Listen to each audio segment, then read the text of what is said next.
First, let's reinforce the warning. I can absolutely guarantee that some scenes in this story will offend some viewers. Others will amuse, bewilder, inform, and maybe even instruct. For this is a story about sex and the suburbs. The facts laid bare, the latest university research from inside the average Australian bedroom, telling us what men and women really want, what they're doing, where they're doing it, and even how often. Results that are revealing in more ways than one, proving once and for all the sexual revolution didn't fizzle out with the 60s. It's happening right across Australia, in your street, your neighbourhood, quite possibly even your home. Average suburban mums, wives and girlfriends are casting off their inhibitions and celebrating the joys of sex.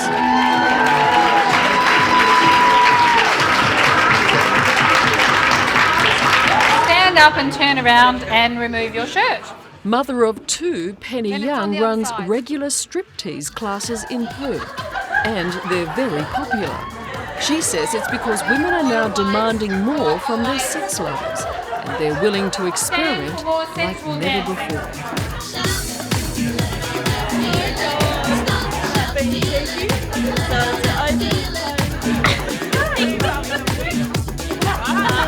Women are saying it's okay for me to decide who I want to be in my relationship. And if that includes performance, if that includes striptease, if that includes a whole range of things, I think women are saying not only is it okay, but teach me how to do it. What is the single most thing that you would wish for to improve your sex life? Across the airwaves too, the message is being heard loud and clear. Women have become more assertive about sex. They're wanting more, and they're no longer afraid to ask. Oh, I need help in spicing up my boyfriend and I's sex life. Unlike any other time before in history, we have a multitude of ingredients that have really converged right now. And couples are demanding more of each other and trying to stay together, not trying to buy into the big divorce shift that we saw in the 70s and 80s, which means they're struggling to understand how to have monogamy but satisfying sex life, all for orgasms and trivia with us. Dr. Gabrielle Morrissey is one of Australia's preeminent experts on sex.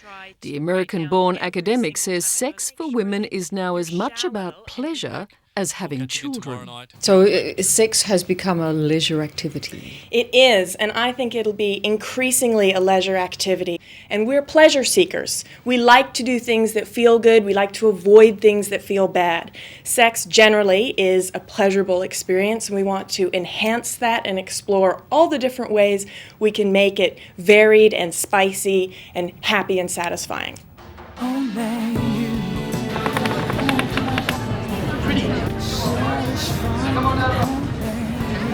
There's no greater evidence of this new spirit of sexual adventure than Sexpo. We've also got these ones that don't have the jiggly bit. Oh no, I like the jiggly bit. This is where it all hangs out. The sex industry's annual show and tell, where the public gets to buy and try all manner of products and potions to tickle one's fancy. That hurt? No. Sexpo is now Australia's largest trade fair, a 4-day extravaganza where the industry's movers and shakers rub shoulders with the public, those who like to watch and those who prefer to have the whip hand. Down, harder. I felt that. That hurt. Good. That hurt. And I did buy something already. Oh, good. Some handcuffs.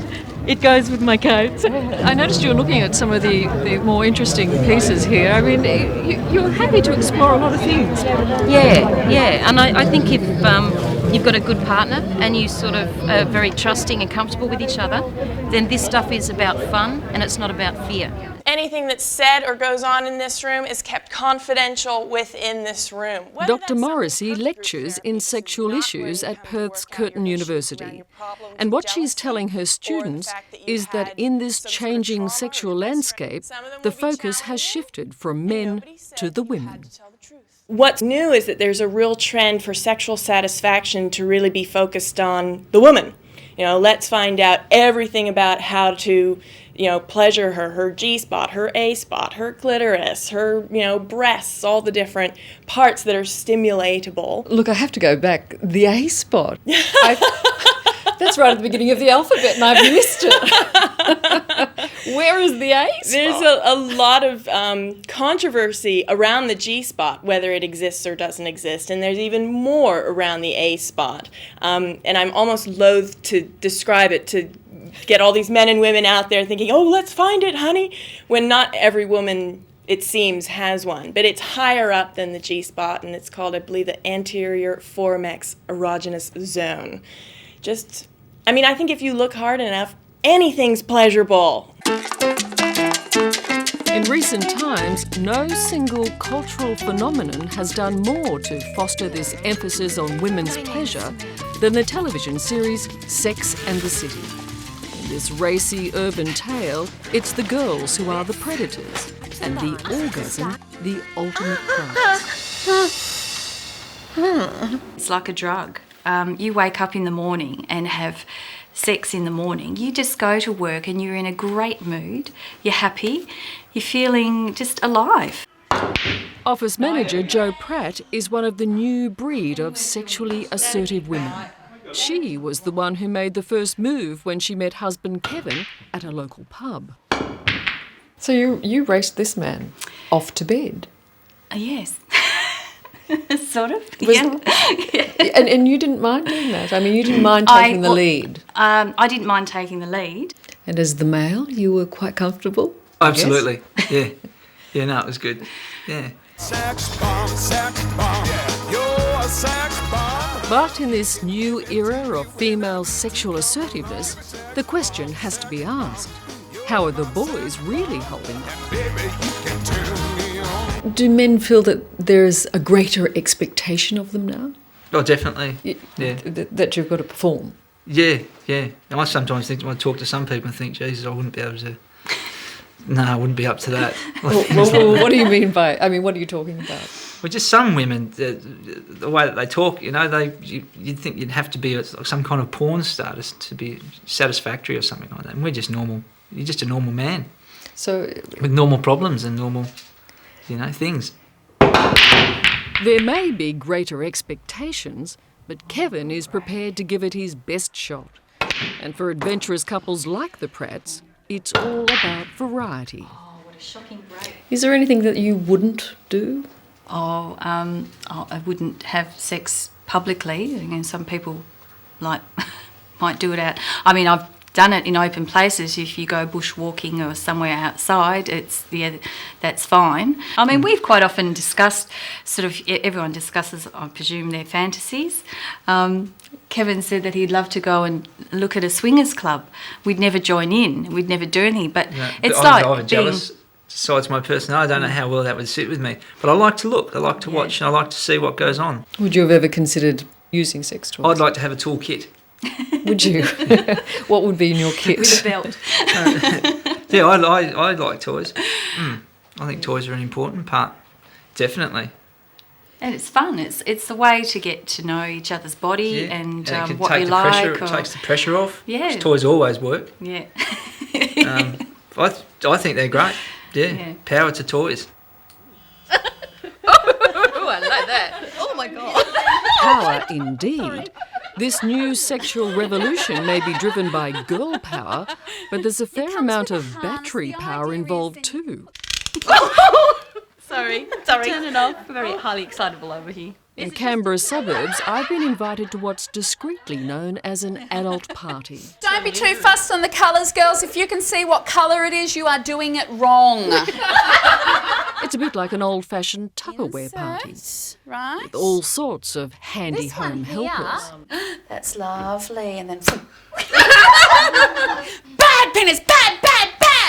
But these goodies certainly aren't destined for the pantry. If you just want to keep passing that around, and yes, pass it, Liz, pass it. On any given night, Deborah Avery's company Pleasure Box runs dozens of these parties around the country, servicing a seemingly insatiable market for adult products. It's now estimated 1 in 5 women regularly buy sex aids. So the difference now is that the vibrator and the video have taken over from the frilly knickers and the romantic novel. Sexy lingerie makes us feel sexy, but it doesn't make us orgasm.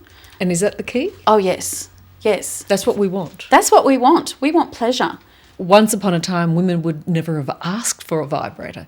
Now they're Absolutely. demanding a vibrator. They are saying, give it to me and give it to me now.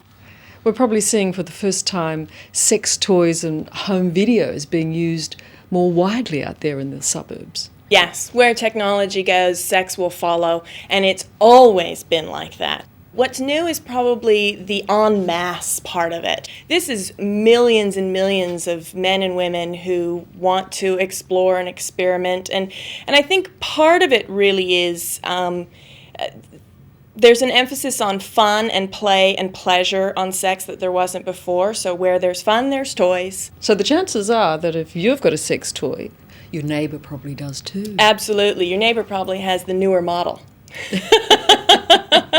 This is a normal retail shop.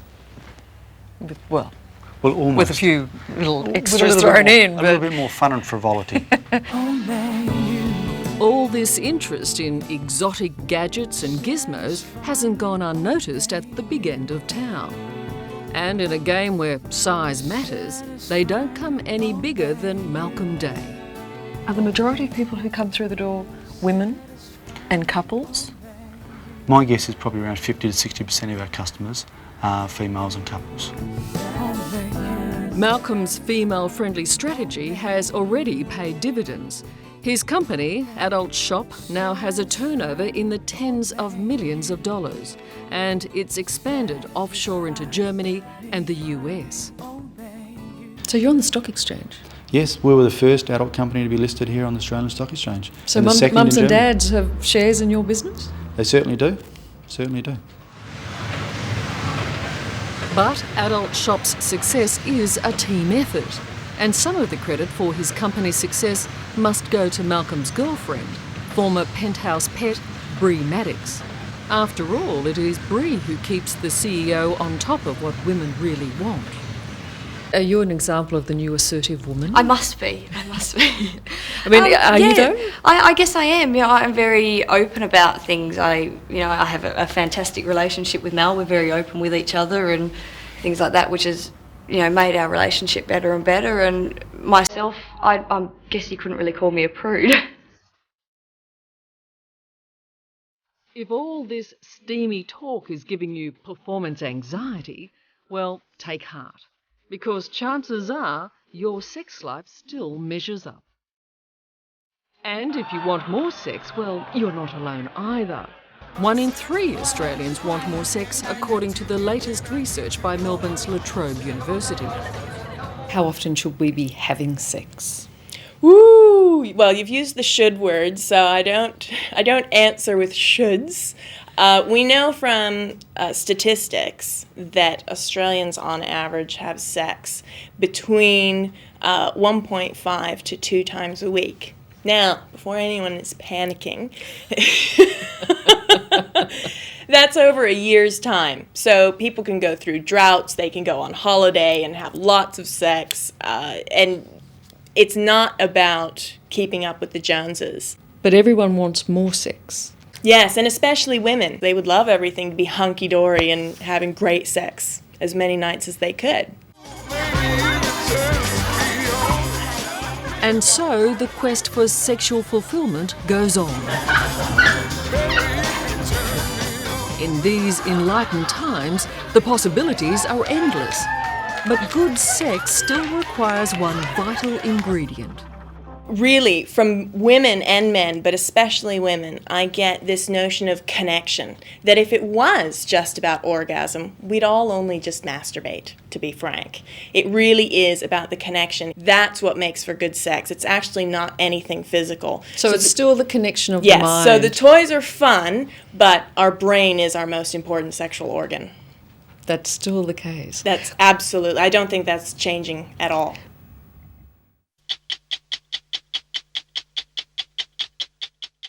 Hello, I'm Liz Hayes. Thanks for watching 60 Minutes Australia. Subscribe to our channel now for brand new stories and exclusive clips every week.